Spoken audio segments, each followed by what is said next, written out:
नमस्कार दोस्तों, अस्तित्व आपका हमारा सबका पर्यावरण के इस विशेष कार्यक्रम में मैं अभिलाष खांडेकर आपका स्वागत करता हूं।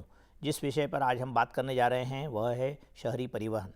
जैसे जैसे हमारे शहर बढ़ रहे हैं, उनका आकार फैल रहा है, लोगों की ज़रूरतें भी बढ़ रही है और इन्हीं ज़रूरतों में शामिल नई नई गाड़ियाँ भी बाज़ार में आ रही है। इसी कारण तमाम शहरों में वाहनों की संख्या बेतहाशा बढ़ रही है। एक आकलन के अनुसार आज लगभग 25 करोड़ के करीब वाहन देश की सड़कों पर दौड़ रहे हैं। सुविधाओं के बढ़ने के साथ ही ट्रैफिक की समस्याएं भी मुंह बाए खड़ी हो रही है।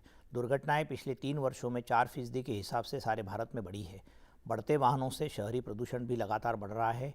इसीलिए आज हमने अपने अस्तित्व का विषय शहरी परिवहन पर्यावरण की चुनौतियाँ रखा है।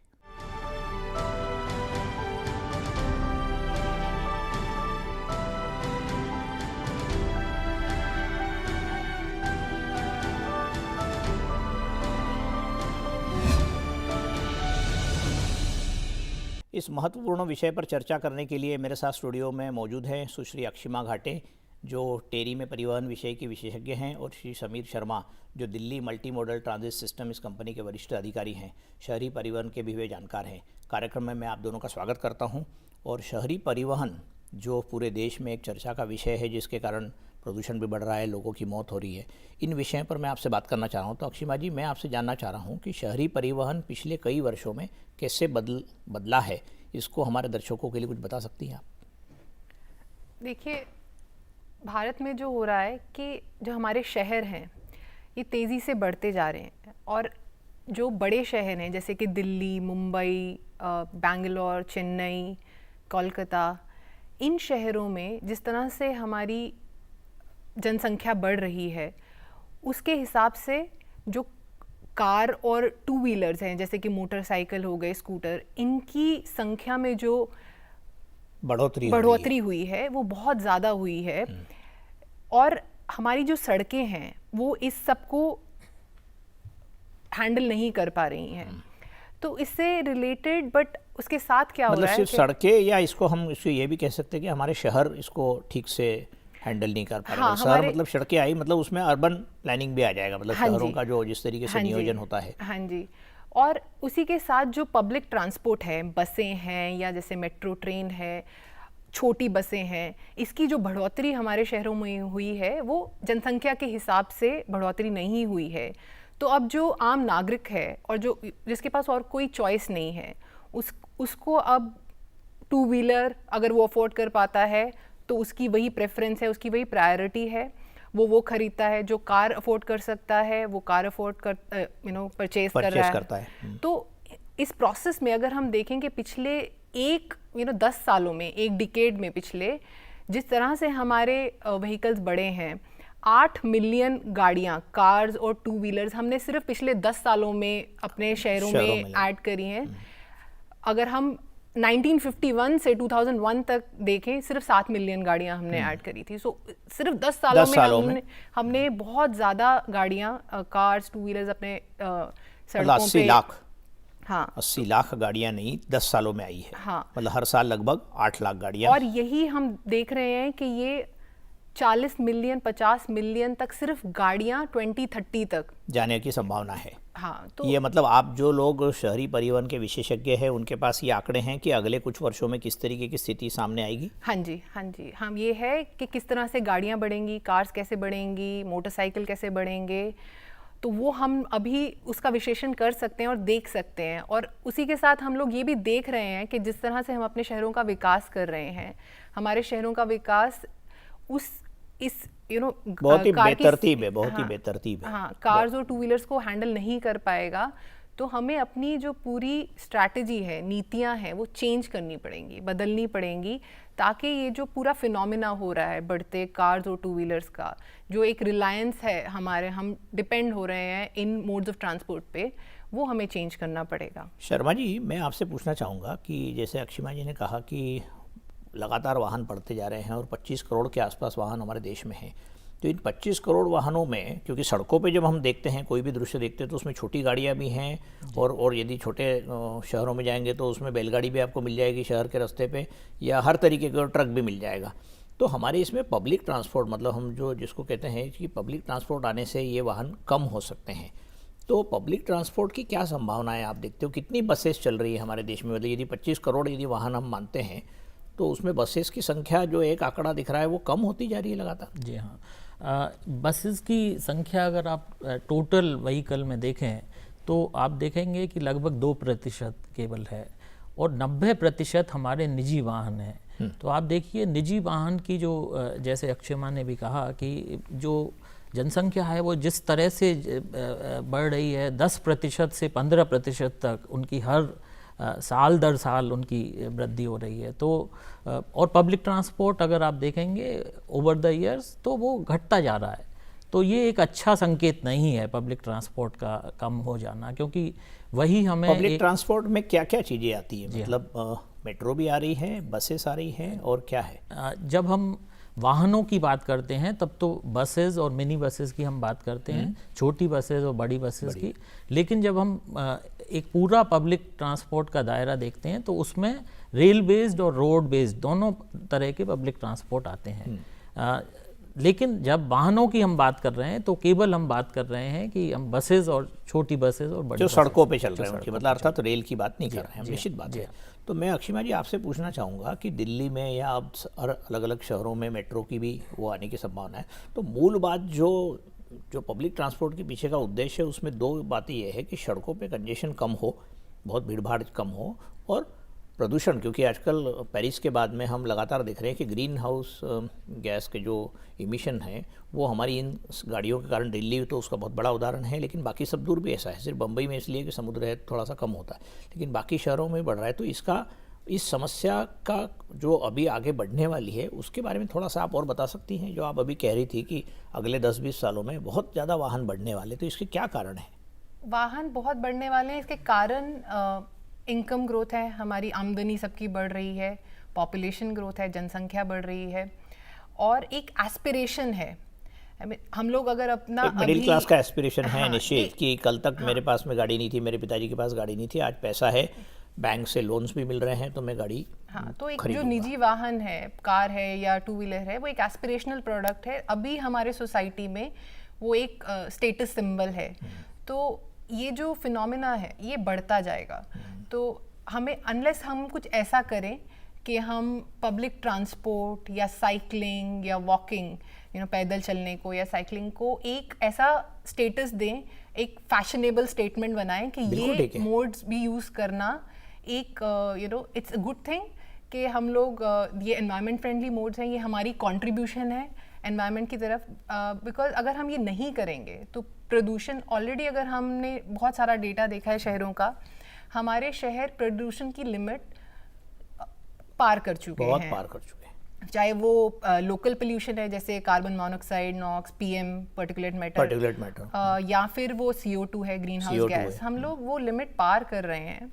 तो हमें देखना है कि क्या हम इस तरह की डेवलपमेंट, ऐसा शहरीकरण चाहते हैं कि हम अपने सिटीजन्स को ऐसी अवस्था में रख रहे हैं जहाँ पे वो बुरी हवा का मतलब प्रदूषित वायु का वो कर रहे हैं, और उसके कारण उनके फेफड़ों पे और उनके बहुत सारे रोग उससे हो रहे हैं। सारे एनवायरमेंटलिस्ट इसके पीछे लगे हुए हैं कि सुप्रीम कोर्ट में जाना पड़ रहा है, दिल्ली की बात करें तो, लेकिन ये बहुत शहरों में हो रहा है लगातार। ये बहुत शहरों में हो रहा है। अगर हम WHO, वर्ल्ड हेल्थ ऑर्गेनाइजेशन के टॉप 100 शहरों को देखें प्रदूषण के पर्सपेक्टिव से, जितने भी हमारे 1 मिलियन प्लस शहर हैं, 10 लाख से ज़्यादा पॉपुलेशन वाले जो शहर हैं, सब उस लिस्ट में शामिल हैं। और हमने इसका कोरिलेशन हमने देखा कि ये कौन से शहर हैं, और ये वही शहर हैं जहाँ पे कार्स और टू व्हीलर्स की पॉपुलेशन बहुत तेज़ी से बढ़ रही है।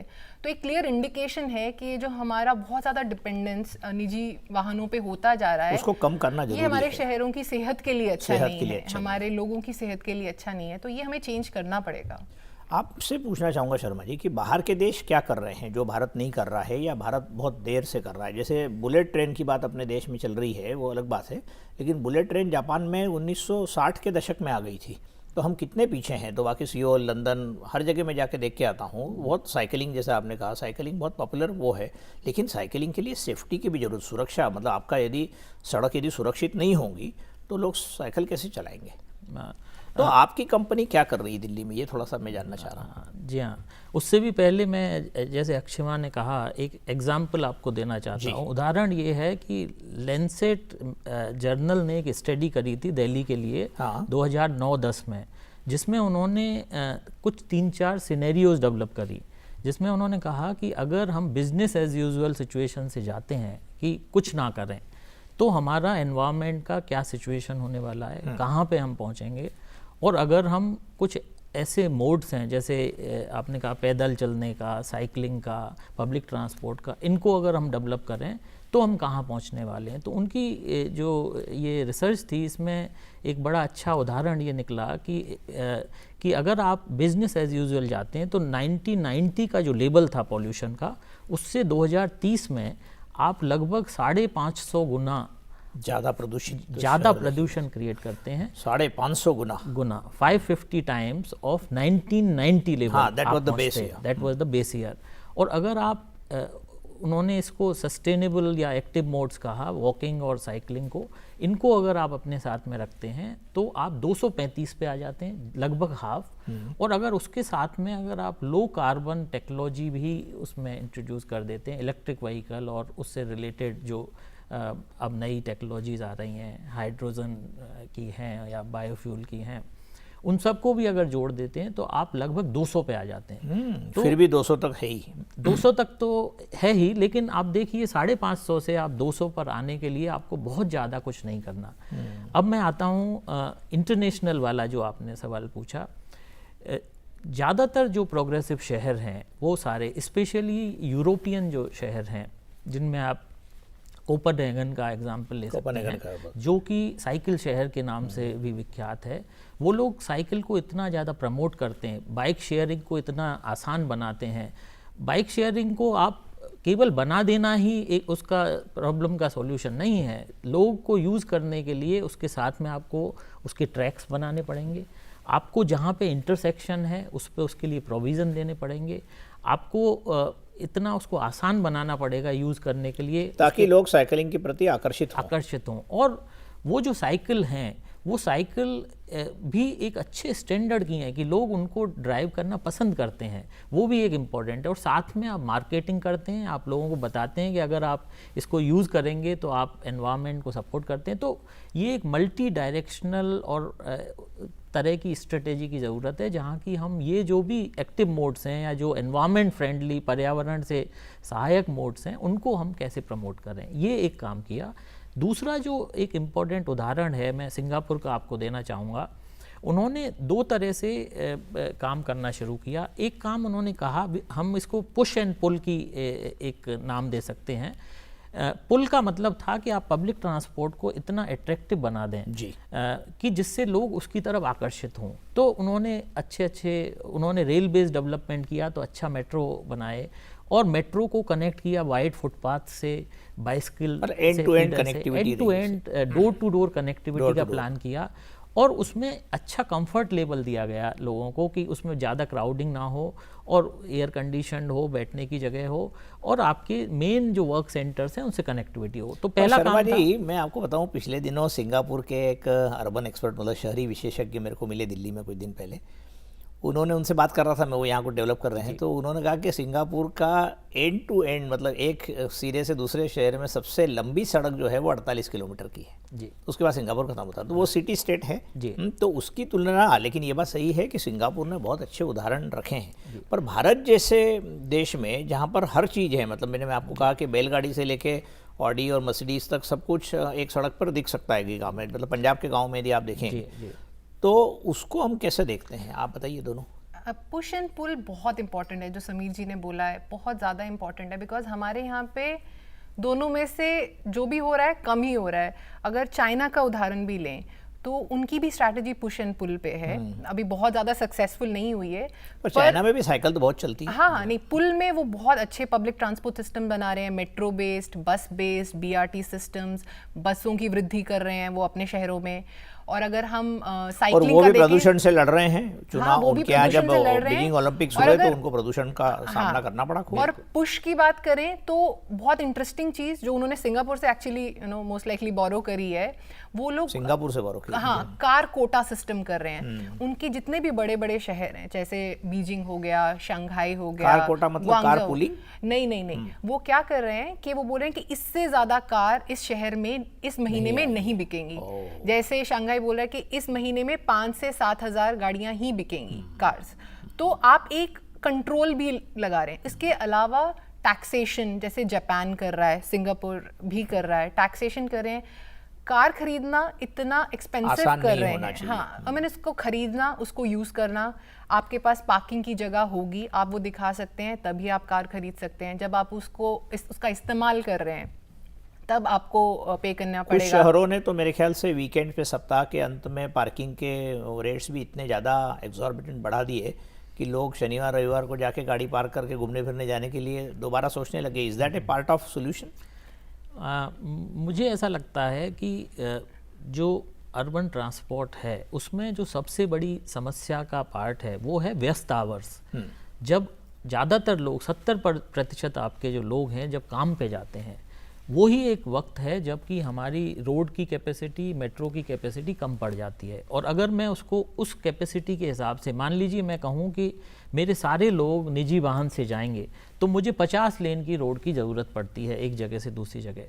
तो सारी दुनिया में 50 लेन की ज़रूरत पड़ती है। सारी दुनिया में ये एक बात कही गई कि वो जो पीक आवर का जो रश है उसमें 70 से 80% लोगों को पब्लिक ट्रांसपोर्ट की तरफ आपको भेजना है, जिससे कि तो वो जो टाइम है उस टाइम में, जैसे हम कह रहे हैं कि पुश की जो टेक्निक है कि आप पार्किंग का एक तो कम कर दें पार्किंग, और दूसरा पार्किंग की प्राइस बढ़ा दें। तो पीक आवर में अगर आप पार्किंग, एक ऐसा डिमांड मैनेजमेंट का मेजर है जो कि बहुत इफेक्टिवली हमारे हिंदुस्तान के शहरों में काम कर सकता है। अभी क्या है, ज़्यादातर जगह पे हमारी फ्री पार्किंग है। फ्री पार्किंग निजी वाहनों का जो यूज़ है उसको बढ़ाती है। तो पार्किंग एक ऐसा इंस्ट्रूमेंट है डिमांड मैनेजमेंट का जिसके लिए आपको मैंने देखा लंदन और पेरिस ने ये काम किया है कि उन्होंने शुरुआत वहीं से डिमांड मैनेजमेंट की है।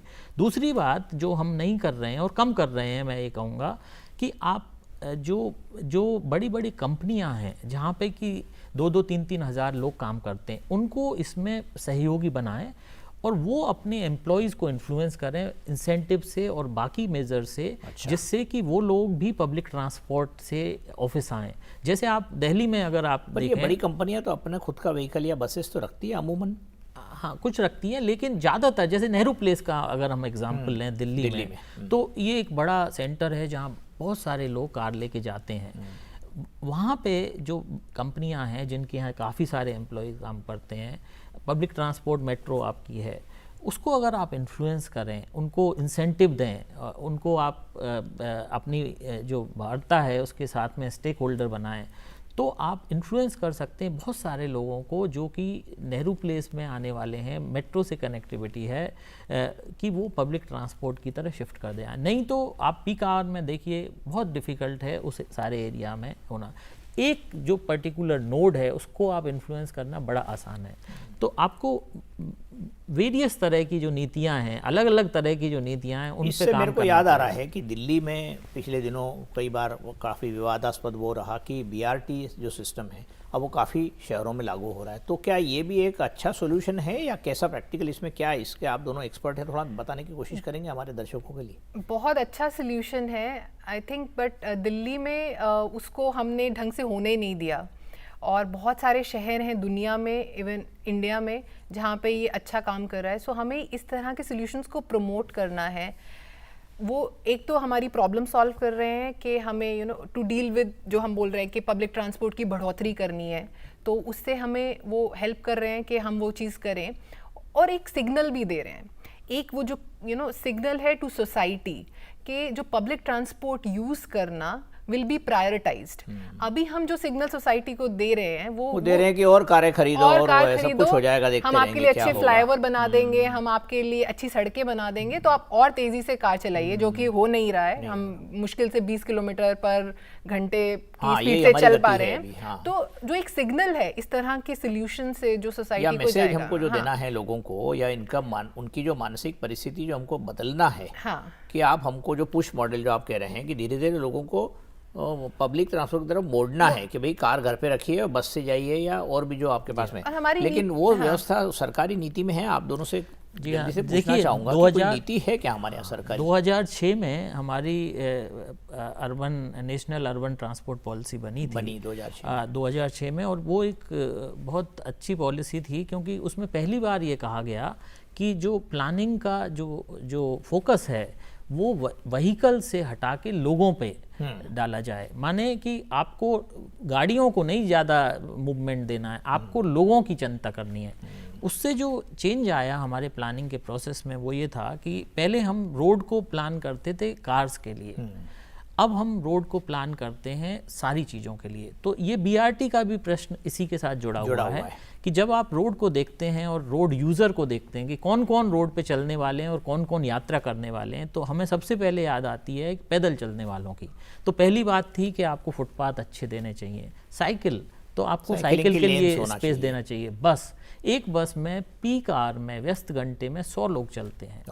तो जब 100 लोग एक बस में चल रहे हैं तो उसके एवज में आपको जो उसके लिए जगह देनी है वो अगर आप कैलकुलेट करें तो आपको लगेगा कि जो आप बस लेन दे रहे हैं वो एक अच्छा उपाय है, क्योंकि आप ज़्यादा लोगों को ज़्यादा तेजी के साथ लेके जा रहे हैं। 100 लोग यदि उस बस में जाते हैं तो कम से कम उसमें के 75 लोग तो अपनी अपनी गाड़ियाँ लेके सड़कों पर आएंगे ही, यदि उनके पास बस नहीं होगी तो। नहीं है तो मैं आप अक्षिमा जी से पूछना चाह रहा हूँ, क्योंकि कार्यक्रम को अंतिम दौर में ले जाना, आप दोनों से मैं एक एक सुझाव मांगना चाहूँगा कि यदि हमको शहरी परिवहन को सुधारना है, प्रदूषण को हमको एड्रेस करना है, कम करना है प्रदूषण को, सड़कों की दुर्घटनाएं कम करना है, तो आप एक एक सुझाव कौन सा दे सकते हैं जो इम्प्लीमेंट हम कर सकते हैं और करना चाहिए?